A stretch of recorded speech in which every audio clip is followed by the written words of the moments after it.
આદિવાસી જય જોહાર ચૈતરભાઈ તુમ આગે बढ़ो हम तुम्हारे साथ हैं આજે આપણા સૌના લોકપ્રિય આપણા આદર્શ નેતા એવા ભાઈ શ્રી ચૈતરભાઈ વસાવાના સમર્થનમાં આયોજિત સામાજિક સભામાં ઉપસ્થિત મહારાષ્ટ્ર, રાજસ્થાન, ગુજરાત, અલગ અલગ બધા જિલ્લાઓમાંથી અને રાજ્યોમાંથી પધારેલા આદિવાસી સમાજના સૌ યુવાનો, વડીલો, આગેવાનોને મારા જય જોહાર, જય આદિવાસી. મંચ ઉપર ઉપસ્થિત ગુજરાતભરના આદિવાસી સમાજ માટે હંમેશા જેઓ લડે છે એવા ભાઈ શ્રી આનંદભાઈ પટેલ, હંમેશા જેમણે ચૈતરભાઈની સાથે ખભે ખભો મિલાવી અને ગુજરાતભરના મુદ્દા ઉઠાવ્યા છે એવા શ્રી સુદાનભાઈ ગઢવી, ચૈતરભાઈની સાથે મળી અને આદિવાસી વિસ્તાર માટે, અમારી પાર્ટી માટે, ગુજરાત માટે હંમેશા જેમણે કામ કર્યું છે એવા ભાઈ શ્રી મનોજભાઈ સોરઠિયા, મહારાષ્ટ્ર અને રાજસ્થાનથી પધારેલા આદિવાસી સંગઠનોના સૌ આગેવાનશ્રીઓ, નિવૃત્ત આઈએએસ સાહેબશ્રી, બધાનો પહેલા તો હું ખૂબ ખૂબ આભાર વ્યક્ત કરું છું કે આ મુશ્કેલ ઘડીમાં બધા એક થઈને ભેગા મળીને ચૈતરભાઈની સાથે ઉભા. દોસ્તો, ચૈતરભાઈ વસાવાને સરકારે સ્થાપેલી સરકારના પૈસાથી ચાલતી સરકારની અદાલતે 7 વર્ષની સજા આપી અને સરકારે સ્થાપેલી સરકારના નિયમથી ચાલતી અદાલતે જે સજાનો ચુકાદો સંભળાયો, એ સજા, એ ચુકાદો આ જનતાની અદાલતમાં લઈને અમે બધા આવ્યા છે કે તમને એ માન્ય છે કે નહીં. લોકતંત્રમાં સરકાર કે કાયદો કે વ્યવસ્થા, આ બધી જ વસ્તુ કરતા સર્વોપરી છે જનતાનો ઈરાદો, જનતાના આશીર્વાદ, જનતાની આશા શું છે. સરકારની પોલીસ સ્ટેશન, સરકારના સરકારી વકીલ, સરકારની ફોરેન્સિક લેબોરેટરીઓ, સરકારનો ફરિયાદી, સરકારની તપાસ, સરકારનો દલીલ, સરકારનું બધું જ, પણ જનતાની અદાલતમાં સરકારનું ના ચાલે. આ જનતાની અદાલત ભેગી થઈ છે, આદિવાસી સમાજની અદાલત છે.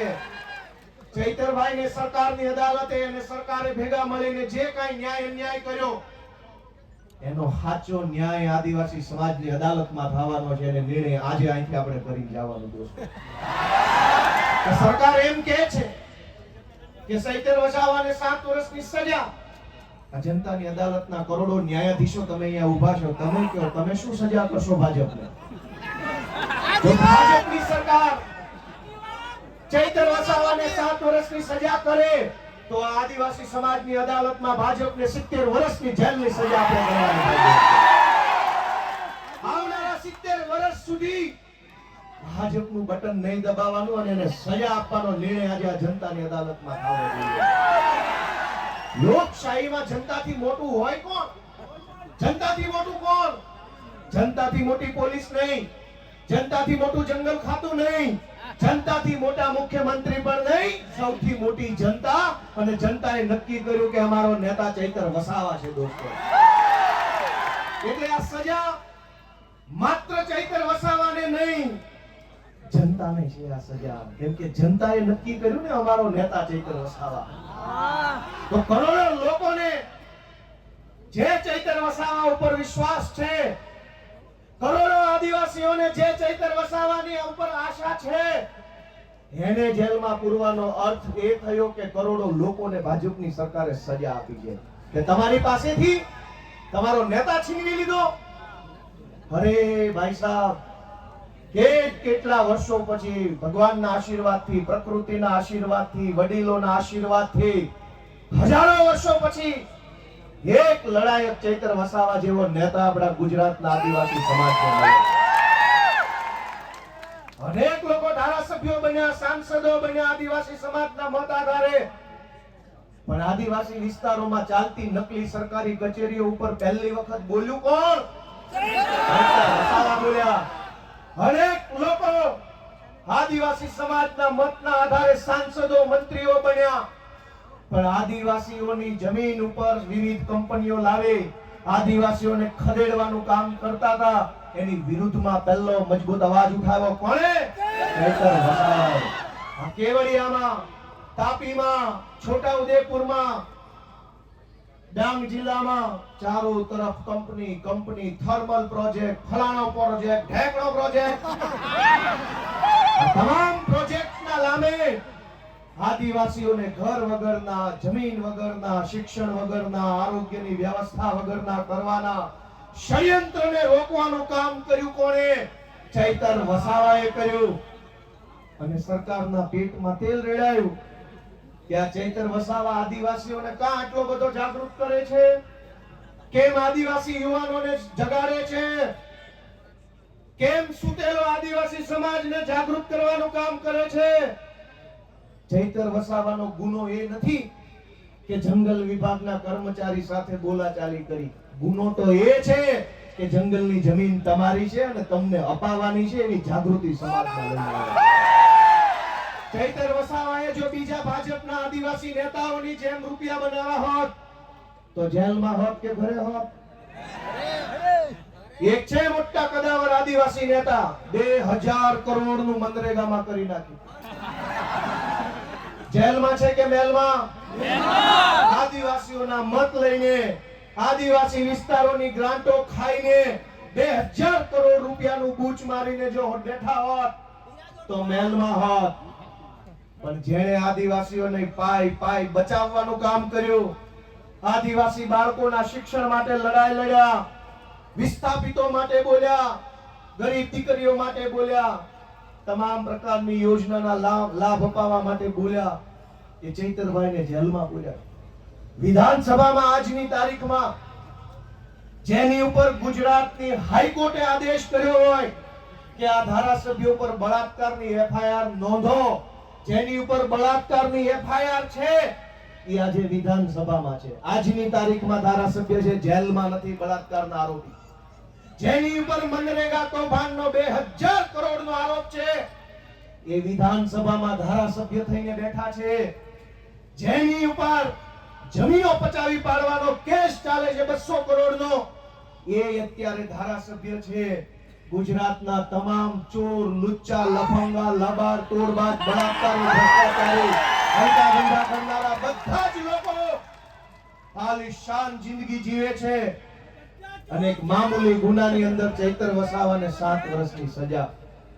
7મા ધોરણમાં ભણવામાં આવતું કે દેવડીએ દંડાય છે ચોર મુઠ્ઠી ઝારના, ને લાખ ખાંડી લૂંટનારા મહેફિલે મંડાય છે. કરોડોના કૌભાંડ કરનારા લોકો વટથી ફરે છે અને આદિવાસી સમાજ માટે લડનારા ચૈતર વસાવાને જેલમાં પૂર્યા છે. દોસ્તો, મારી તમને એટલી વિનંતી છે કે લડાઈ બહુ લાંબી છે. આજે આપણે બધા અહીંયા ભેગા થયા છીએ, અહીંયા આકલા પડકારા, જુસ્સો, આમ કરી નાખું તેમ કરી નાખું કરીએ છીએ, પણ સાચું આમ અને તેમ કરવાનું ટાણું છે ને મતદાનના દિવસે આવતું હોય છે. લોકશાહી છે, આમ તેમ જે કાંઈ, અને નર્મદા જિલ્લા વાળાએ તો આમ તેમ કરીને બતાવી દીધું છે. જો આમ તેમ કેમ થાય નહીં, ગઈ ચૂંટણીમાં કહી દીધું કે આમ થાય. બહુ છોટા હતા, ઝૂકેગા નહીં સાલા. બટા પાડી દીધા. વડાપ્રધાને અહીંયા સભા કરી, ગૃહમંત્રીએ સભા કરી, પ્રદેશ પ્રમુખે કરી, પણ નર્મદા જિલ્લાના આદિવાસીઓએ કીધું ઝૂકેગા નહીં સાલા. આને કહેવાય અસલ ટાઈગર. પણ દોસ્તો, હું તમને છેલ્લી 2-3 વિનંતી કરવીશ કે ચૈતરભાઈનો ગુનો શું? આ ભાજપ વાળા ટીવીમાં, સોશિયલ મીડિયામાં ચૈતરભાઈને બદનામ કરવાનું કામ કરે છે કે એણે વન વિભાગ વાળાને આમ તેમ કહી દીધું, ધાકધમકી કરી લીધી. તમારા વન વિભાગ વાળા, તમારા પોલીસ વાળાએ અમારી હારે જે ધાકધમકી કરી છે ને એની સજા 700 વર્ષ આપો ને તોય ઘટે એમ છે. આખા ગુજરાતમાં સરકારી માણસો જનતા હારે કેવું વર્તન કરે છે? સરકારી મામલતદાર, સરકારી પીએસઆઈ, સરકારી ટીડીઓ, સરકારી પ્રાંત, સરકારી આરએફઓ, આ બધા જ લોકો રાજ્યની નાની નાની જનતા સાથે કેવું વર્તન કરે છે? ઈ વર્તનની જો સજા આપવા બેસીએ ને તો એકેય માયનો લાલ ઓફિસમાં બેસી નહીં શકે, બધાને જેલમાં પૂરવા પડે. ચૈતર વસાવાએ 4 શબ્દો શું કીધા તો માઠું લાગ્યું. પણ દોસ્તો, ચુકાદો હવે જનતાની અદાલતમાં લાવવાનો છે. તમારે નિર્ણય કરવાનો છે કે આજ ચૈતર વસાવાને તમારા આશીર્વાદથી એક વખત ગુજરાતની સરકારમાં બેસાડો, પછી ખબર પડશે કે કેવી રીતે ન્યાય કરી શકાય. આપણે ક્યાં સુધી અન્યાય સહન કરવાનો? માંડ કરીને એક નેતા મળે, એક બાજુ બધા જ ભ્રષ્ટ નેતાઓ સમાજ માટે બોલે નહીં, લડે નહીં, અવાજ ઉઠાવે નહીં, ચૂપ થઈ જાય. એક બાજુ માંડ એક બોલનારો નેતા મળ્યો હોય, એને જેલમાં પૂરી દેવાનો. ગુજરાત ભરની જનતાને હું તો વિનંતી કરું છું, માત્ર આદિવાસી સમાજ નહીં, જે કંઈ પણ થોડા ઘણા બોલનારા નેતા વધ્યા છે ને એની સાથે રહેજો, એને ટેકો આપજો, એની પડખે રહેજો. અને ગુજરાત માટે બોલે છે. સરકાર એમ ઈચ્છે છે કે કોઈ પણ માણસ ભાજપની સામે બોલવો ન જોઈએ, કોઈ માણસ ભાજપની સામે અવાજ ન ઉઠાવવો જોઈએ, એવું સરકાર ઈચ્છે છે. પણ કેટલાક માણસો ચૈતર વસાવા હોય, પ્રકૃતિમાંથી પેદા થયેલા હોય, કોઈના બાપથી નો બીવે, સરકાર હોય કે ફરકાર હોય કે જે હોય. અને આ જળ, જમીન, જંગલ કોનું છે? સરકારનું છે. સરકાર નહોતી, જે દિવસે આ દેશમાં સરકારો નહોતી ત્યારે જંગલ હતું કે નહીં? જે દિવસે આ દેશમાં કોઈ સરકાર, કોઈ પાર્ટી નહોતી ત્યારે જમીન હતી કે નહીં? અને જે દિવસે આ ભાજપ પાર્ટી કે એના નેતાનો જન્મ નહોતો ત્યારે આ ધરતી પર જળ હતું કે નહીં? ભાજપ વાળા પેદા નહોતા થયા ત્યારે જળ હતું, ભાજપ વાળા પેદા નહોતા થયા ત્યારે જમીન હતી, ભાજપ વાળા પેદા નહોતા થયા ત્યારે જંગલ હતું, અને ભાજપ વાળા પેદા નહોતા થયા ત્યારે આદિવાસી પણ હતા આ દુનિયા ઉપર, આ દેશ ઉપર.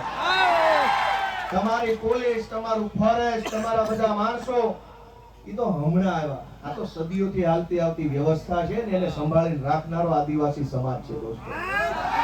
આદિવાસી સમાજ જળ, જમીન, જંગલની રક્ષા કરે અને આદિવાસી સમાજની રક્ષા ચૈતર વસાવા કરે છે. એ વાત ભાજપ વાળાને ગમતી નથી. દોસ્તો, અમારી લીગલ ટીમે મહેનત કરી અને હાઈકોર્ટમાં અપીલ ફાઇલ કરી. જે કંઈ પણ ખેડૂતો, બહેનો, ચૈતરભાઈ અને શકુંતલાબેન સિવાયના બીજા જે કાંઈ મિત્રો જેલમાં છે અને ચૈતરભાઈ સહિત બધાય એમની અપીલ હાઈકોર્ટમાં ફાઇલ કરી. અને શકુંતલાબેન જે નાનું બાળક છે એમને હાઈકોર્ટે છોડી મૂકવાનો આદેશ આપ્યો. આપણા માટે બહુ સારી બાબત કહેવાય. અને બહુ જલ્દી તમામ આપણા જે કાંઈ પણ સાથી મિત્રો જે નિર્દોષ જેલમાં છે એમને પણ વહેલી તકે જેલ મુક્તિ થાય એના માટેના તાબડતોબ પ્રયત્નો સતત ચાલુ છે. અને બહુ વહેલી તકે આપણને સારા સમાચાર મળે એવી હું આશા રાખું છું. આપ સૌને મારી એક જ વિનંતી છે કે આ લડાઈમાં ચૈતર વસાવાને, એના પરિવારને, એના બાળકોને ક્યાંય પણ એક સેકન્ડ પણ આપણે બધાએ, હું અને તમે ભેગા મળી એકલા નથી પડવા દેવાના. જ્યાં જરૂર પડે, જેવી જરૂર પડે, જ્યારે જરૂર પડે ત્યારે આપણે બધાએ સાથે ઊભું રહેવાનું. અમે બધા આજે સાથે છીએ. ચૈતરભાઈ સાથે બહુ પારિવારિક સંબંધ છે મારે. આમ તો હું જે કંઈ બોલું છું આજે બહુ દુઃખ થાય છે. વિધાનસભામાં ચૈતરભાઈ મારી બાજુમાં બેસે, અમે ખૂબ વાતો કરી, મારી બાજુમાં ઊભા આદિવાસી સમાજના અધિકારો વિશે પૂરી તાકાતથી બોલતા હોય છે. અને એટલું સરસ રીતે આમ છાતી કાઢીને સરકારની આંખમાં આંખ નાખીને કહેતા હોય છે કે ભાજપ વાળાને ગમતું નથી. ભાજપ વાળાને એ વાત ગમતી નથી કે એક આદિવાસીનો છોકરો વિધાનસભામાં ઉભા રહીને મંત્રીઓની ફોજ, મુખ્યમંત્રી બેઠા એની સામે આંખમાં આંખ નાખીને બોલે છે કે આ જળ, જમીન, જંગલ અમારું છે, તમને નહીં ઘૂસવા દઈએ. બીજા પણ આદિવાસી નેતાઓ છે. યસ સર, જી sir, sir ticket sir, ticket. સમાજને છેતરી જાય, વાંધો નહીં, સમાજને આંખો બંધ કરાવી દઈશ, ઊંઘાડી દઈશ. મને ટિકિટ આપો એટલે હું મારા સમાજને છેતરી મત લઈ આવીશ. આનંદભાઈ પણ જોતા હશે. આનંદભાઈ પણ બોલે છે વિધાનસભામાં પૂરી તાકાતથી આદિવાસી સમાજ માટે. એ ચૈતરભાઈની પેલી બાજુ બેસે. દોસ્તો, 2-3 માણસ બધ્યા છે. ગમે તેટલી મોટી સરકાર હોય એની સામે પણ આંખમાં આંખ નાખીને બોલવાની હિંમત રાખે છે કે તું જે હોય તે, હું મારા સમાજ માટે બોલવા અહીંયા આવ્યો છું. તું જે હોય તે, સરકાર હોય તો ભલે, રાષ્ટ્રપતિ હોય તો ભલે, તું મોટી તોપ હોય તો ભલે, મને તો અમારા આદિવાસી સમાજે અમારા ખેડૂતોએ મત આપ્યા છે તો હું એમના માટે બોલતો રહીશ. આજે હું પણ મને મત આપનાર ખેડૂતો છે, કાઠિયાવાડના ખેડૂતોએ મને ધારાસભ્ય બનાવ્યો, આદિવાસી સમાજે ચૈતરભાઈને ધારાસભ્ય બનાવ્યા. અમને મત આપનારા લોકો માટે અમે બોલતા રહેવાના, લડતા રહેવાના અને ક્યારેય નથી ઝૂકવાના એ સંકલ્પ અમે લીધો છે દોસ્તો. આપ સૌએ ચૈતરભાઈ વસાવાનો જુસ્સો વધારવાનું કામ કર્યું એ બદલ સૌનો હું આભાર વ્યક્ત કરું છું. જય આદિવાસી.